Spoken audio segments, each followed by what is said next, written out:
Greetings everyone, Wandertina here. I recently stumbled upon one of my illustrations that I created about 5 years ago. I was quite surprised when I saw it after all this time. I thought myself, why does it look so dark? What happened? I'm usually in good spirits and no matter how bad things get, I always maintain hope and cheerful outlook. I suddenly remembered that actually those 5 years ago weren't particular good time at all, but that's not what today's video is about. It would be too long otherwise, and what happened 5 years ago, it's really a topic for another day. Today I will be focusing on something different. So today I am going to provide an update on my situation. This time around the illustration will have a positive vibe, free from that dark element that somehow crept into the previous piece back then. I found myself wondering what I'm actually doing here on YouTube. I am going to talk about things that YouTube probably doesn't like, but I have no desire to waste time figuring out what words to use or not, because this is pretty big bombshell for YouTube and for a society that gets offended way too easy over everything. But never mind, what is the purpose of it all? How about this channel to be mainly Christian artist channel, but not Catholic? After all, just imagine, not all Poles are Catholic. You can be a cultural Christian, as most people are, but that doesn't make you truly belonging to Christ. My desire is to share the gospel through my art. I was inspired by a fellow brother in faith who is also an artist, who actively encourages other Christian artists to pursue this very path. Christ's work is finished. He paid the price for both my sins and yours. Salvation comes by grace, not by works. Eternal life is a gift, and what kind of gift is it if you have to earn it? I base my understanding of God and of everything necessary for living a holy life on the Holy Scriptures. What truly makes someone a disciple of the Lord Jesus is believing in his words, in everything he said, and following him. If you were to ask an average Catholic in Poland what the good news means or what the gospel actually is, they wouldn't know. It simply signifies the good news of salvation by grace. Stripped of religious jargon, it literally means undeserved kindness. People are reluctant to believe this because they prefer to place their faith in themselves and their own deeds which in the eyes of God are nothing more than filthy rags. This is precisely where faith in God comes in, trusting that the debt has been paid in full, a truth you simply accept. Thereby becoming truly free, for Christ is freedom. Thus, Catholicism, the Orthodoxy Church, or whatever other denomination it might be, Hindu beliefs, and every other religion in the world teaches that you must earn your way to eternal life by performing certain actions. In other words, chase the rabbit, you might catch it, but you never be absolutely certain. You never know if what you are doing is sufficient because you have no objective standard by which you measure it. All religions tend to portray God as a distant figure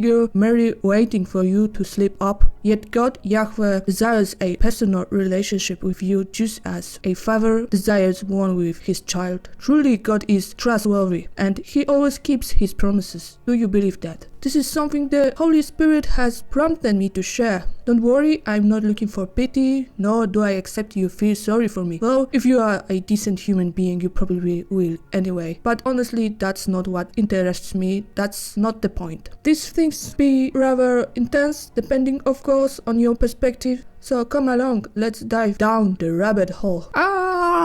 I believe people need to know this, for these are very dark times. I have noticed that people are becoming increasingly depraved and prone to the worst kinds of behaviors. The last few years have demonstrated that evil is becoming even more visible, and people are willing to cheat and lie without a shred of guilt, simply to protect their egos or to achieve whatever ends they desire. As a follower of Christ, I frequently encounter deceitful people. Over the last few years, I have had several dangerous encounters.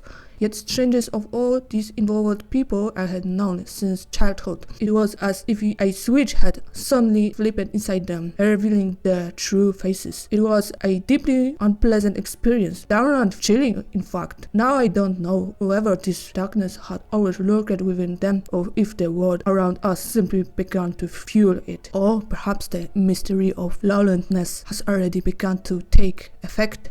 In any case, I found myself in a dangerous situation. A family member began to molest me. I replayed the entire sequence of events in my mind, tracing it back to the very beginning, and it appeared to be a calculated, meticulous planned operation, executed with clockwork precision. For a time, I was despondent. It was utterly shocking, and I had never expected anything of that sort. It seemed as though this person had groomed the victim specifically to ensure she would never speak of it to anyone. Yet, speak I did. For a while, I was at a loss as to what to do. Should I hide it? Should I forget about it? But no, God had witnessed it all, and the Holy Spirit urged me to speak out. Not long after, I first wrote a lengthy message to his wife and subsequently informed the rest of family, sparing only his children, even though they are already adults. And now, whenever anyone asks me what happened, I simply tell them the truth. It turns out I have no trouble talking about this because I didn't do anything wrong. Victims of harassment often feel a sense of guilt, and the abuser convinces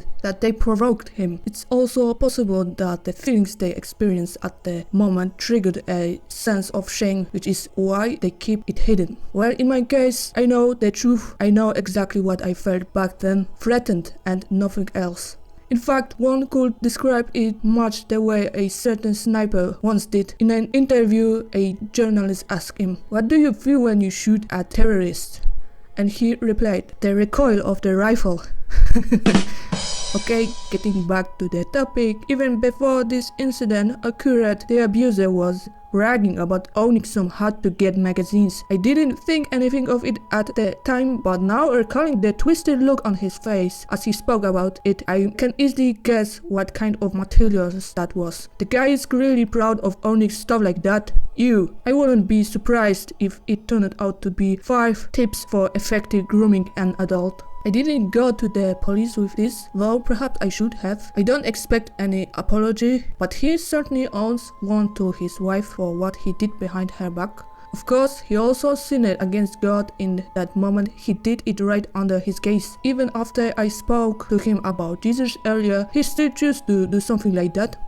The guy is fat as a pig, you know, the XXXL last type, with rolls of flab hanging off him, making him the perfect candidate for my 600-pound life. So frequently, I'm not surprised his own wife doesn't want to boink with him. I also noticed that he treats her terribly, like that prince, his servant Toadie from the Gummy Bears, as if the entire relationship were based primarily on transaction. On a daily basis, their relationship looked as if they were merely living side by side, yet in front of guests they played the part of a happy couple. For over 20 years he has been lying about how much he actually eats, claiming he is fat only because he suffers from a medical condition. Well, after a while, liars begin to believe their own lies, and a person can truly lose their grip on reality from living in their own la la land. Gluttony is an addiction, which I don't ever believe the morbidly obese when they claim they don't eat anything. I don't eat really that much, why am I so obese, they say, even as if I watch them load 5 teaspoons of sugar into their tea. Really? Plus, and in my opinion, this is the most chilling thing he ever said. Fair warning, things are about to get dark. The guy is German descent. He didn't say it outright, but one could easily infer what he really thinks about Jewish people from a remark he once said. I know that many Germans feel ashamed of the country's Second War history, but in this case there is absolutely no excuse for what happened. German society failed to set a good example.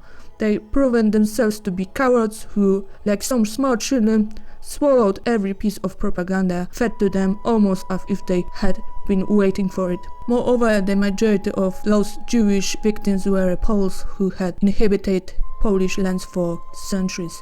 So somehow the topic of Jewish people came up, and with a ghastly grimace, the man said the Jewish must have done something to deserve what happened to them.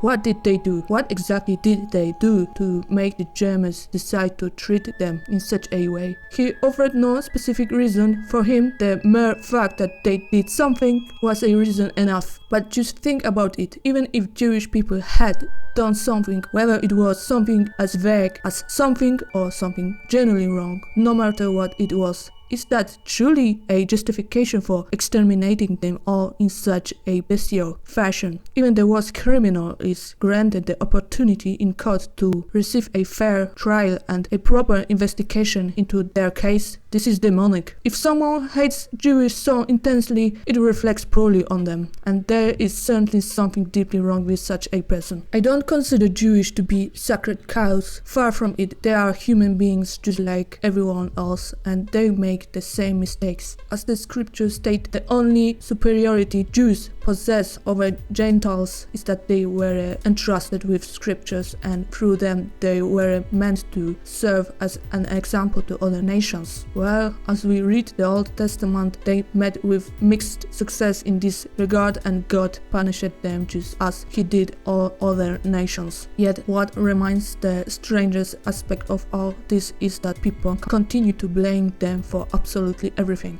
In my view, this hatred is something almost supernatural, and it continues to spiral out of control. Nevertheless, God has not rejected them. He still has plans for them. Furthermore, there is absolutely no obstacle preventing a Jew from becoming a messianic Jew and proclaiming the gospel of salvation by grace. After all, the entire of the scripture, including the New Testament, was written by Jews. As Paul himself declared, I am too a Jew. If you are German or of any other nationality and you hate them simply because it happens to be fashionable right now, then stop it. Repent of this attitude. For some, this might come as a revelation, but Jesus Christ too is of Jewish descent. Ask yourself, is it truly possible to hate Jews while simultaneously loving Jesus? In my opinion, it is not. Moreover, the scripture emphasizes that to hate another person is tantamount to murdering them. It signifies that you are living in darkness and do not truly know God, and it makes no difference whether it is currently fashionable to bash Russians or the Chinese. That is not simply how a disciple of Christ behaves. Paul could just as easily have bashed the Romans for inviting Israel, yet as we know, the letter to the Romans was written and no prejudice stood in the way. Returning to the topic at hand, I'm not particularly bothered by what happened, which actually surprised even me, because whenever I heard that someone was being abused this way, it is usually psychologically devastating for that person, and they typically require long-term support. In my case, however, there is a specific factor that prevents me from experiencing it that way. Namely, I possess a Christ-centered identity, and I know who I am in Him. I am a beloved daughter. He has bestowed value upon me, and no one, certainly no human being who decided to use me as if I were a mere object, can ever take that away. Abuse is the act of reducing another person to the status of an object, yet it is precisely by placing one's faith in God rather than in a man that true healing is found.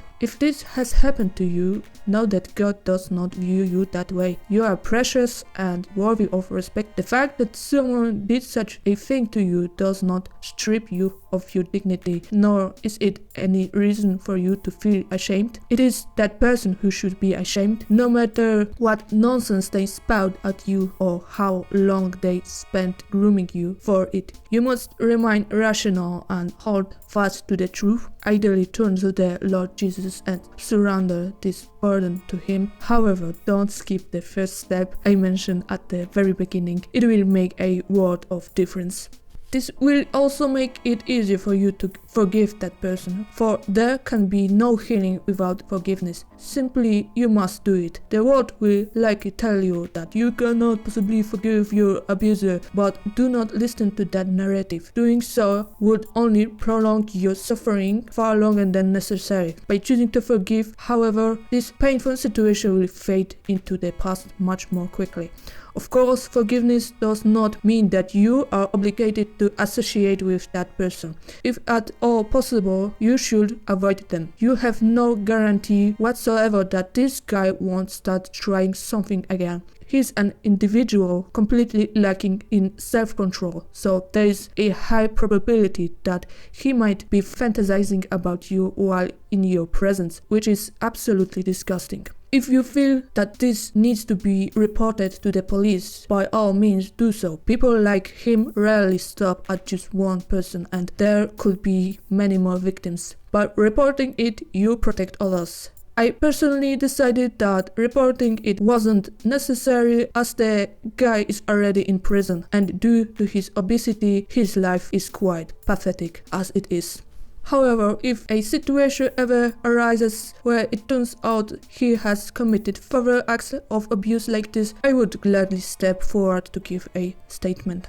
I resisted speaking about this publicly for a long time. I kept wondering what value it could possibly have. I don't want to wallow in self-pity. What's happened has happened, but I believe the Holy Spirit has been encouraging me to do this all along. And really, it serves as a powerful testimony. It might just lift someone's spirits and point them toward the greatest healer in the entire universe. I'm just realizing that now. Okay, well, that's about it. The room is bright and sunny now. The chinchilla is finally pettable and smiling. I am doing well. I am walking in victory, not as some gloomy victim, and life is good. So have a wonderful day and see you soon. Bye.